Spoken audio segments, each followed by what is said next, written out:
Halo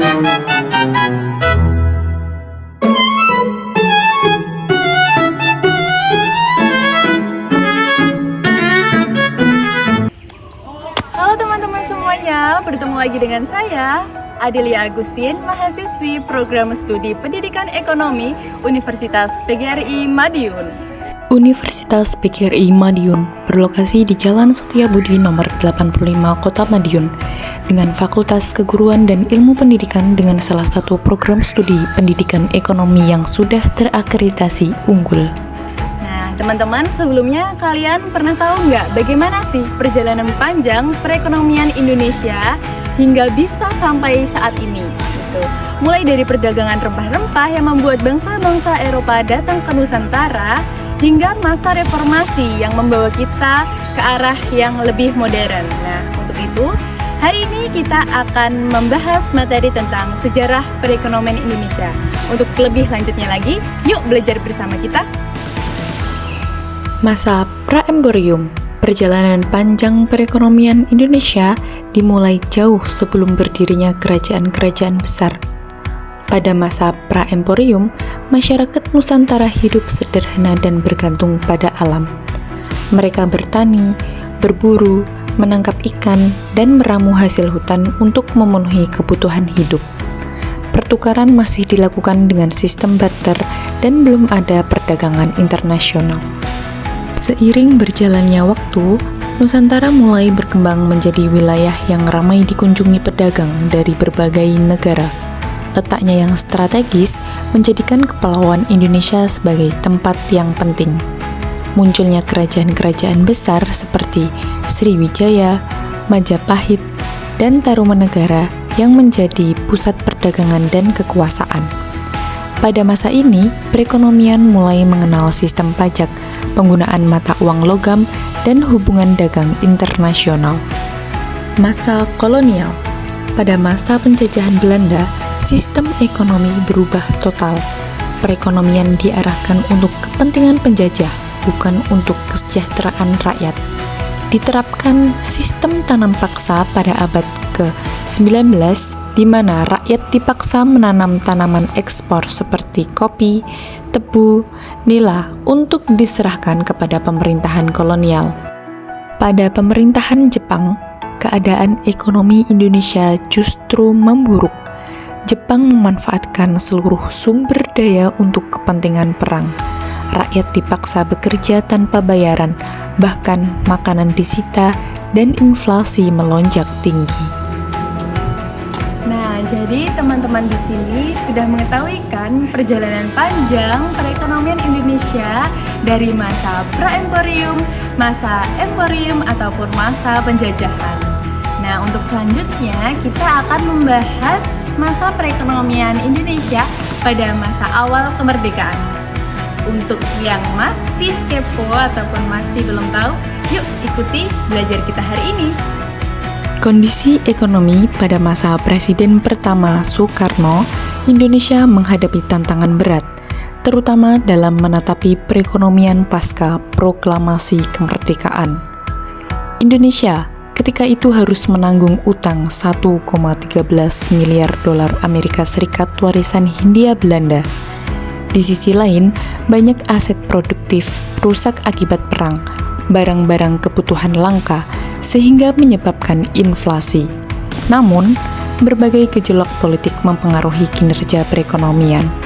Pada tahun 1960-an, besarnya pembiayaan politik berdampak terhadap defisit APBN. Langkah bank sentral menambah jumlah uang beredar justru menyebabkan hiperinflasi hingga 3 digit. Pemerintah pun melakukan sanering untuk penyehatan mengendalikan inflasi dengan melakukan penurunan nilai mata uang kertas dan penyederhanaan mata uang lewat penerbitan mata uang baru. Krisis ekonomi ditambah dengan krisis politik pasca peristiwa 1 Oktober 1965 mendorong kejatuhan Insinyur Soekarno. Jenderal Soeharto mengambil alih kekuasaan dari tangan Soekarno dan dimulailah era yang kita kenal sebagai Orde Baru. Berbeda dengan masa pemerintahan Soekarno yang penuh dengan dinamika politik, Orde Baru menginginkan situasi politik yang stabil untuk mencapai pertumbuhan ekonomi yang tinggi serta pemerataan pembangunan dan hasil-hasilnya. Ketiga prinsip ini dikenal sebagai trilogi pembangunan Orde Baru di bawah Soeharto. Sistem ekonomi Indonesia diubah dari sistem komando menjadi sistem pasar. Pada periode 1997 sampai 1998, krisis Asia memicu nilai rupiah merosot hingga lebih dari 500%, dari 2.300 menjadi 16.650 per dolar Amerika Serikat. Inflasi melonjak hingga mendekati 90%. Suku bunga Bank Indonesia juga meroket hingga 70% yang menyebabkan banyak kredit macet di perbankan.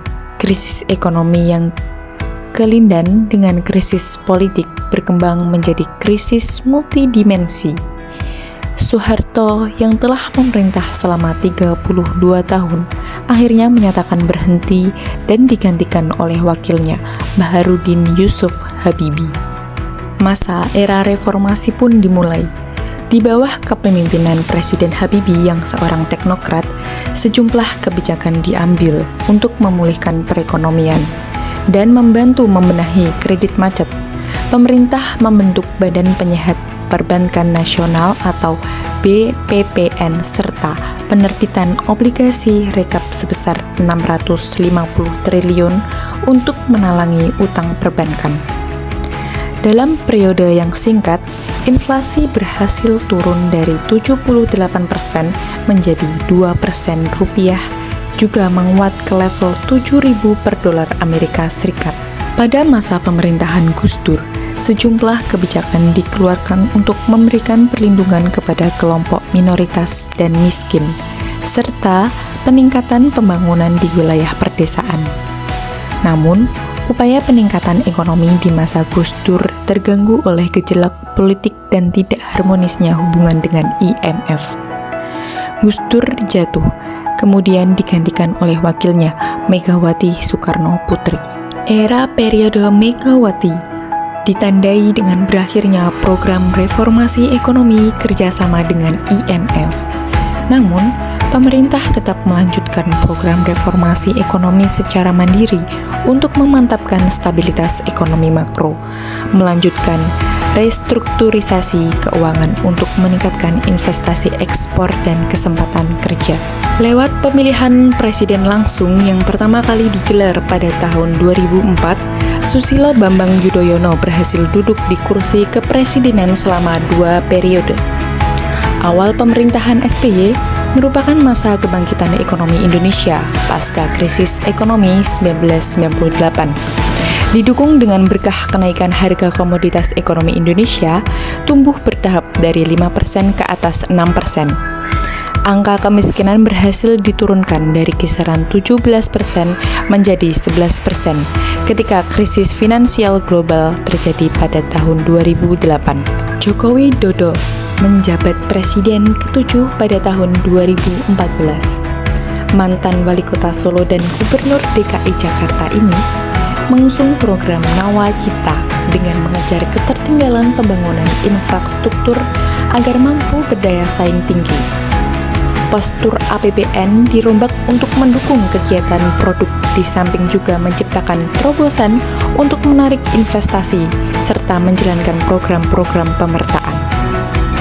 Di bawah Jokowi, peringkat kemudahan berbisnis Indonesia meningkat, daya saing membaik, dan memperoleh status layak investasi dari semua lembaga rating.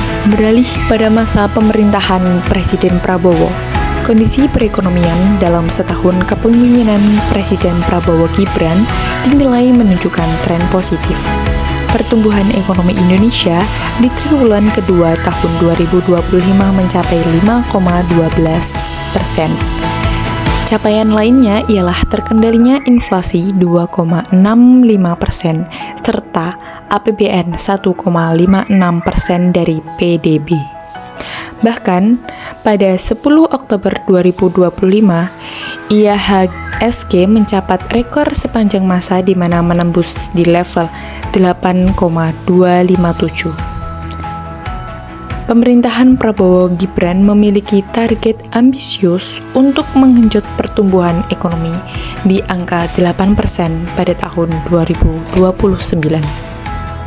Dari masa pra-emporium yang sederhana, masa emporium yang gemilang, masa kolonial yang penuh penderitaan, hingga masa reformasi sampai pembaruan, sejarah perekonomian Indonesia adalah kisah tentang ketahanan dan semangat bangsa. Sejarah mengajarkan kita bahwa ekonomi tidak hanya soal angka, tetapi tentang kemandirian, tentang perjuangan dan cita-cita untuk melestarikan bangsa Indonesia.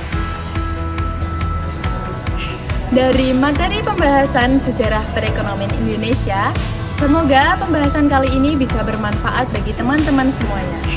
Saya Adelia Agustin, kurang lebihnya mohon maaf. Sekian dan terima kasih.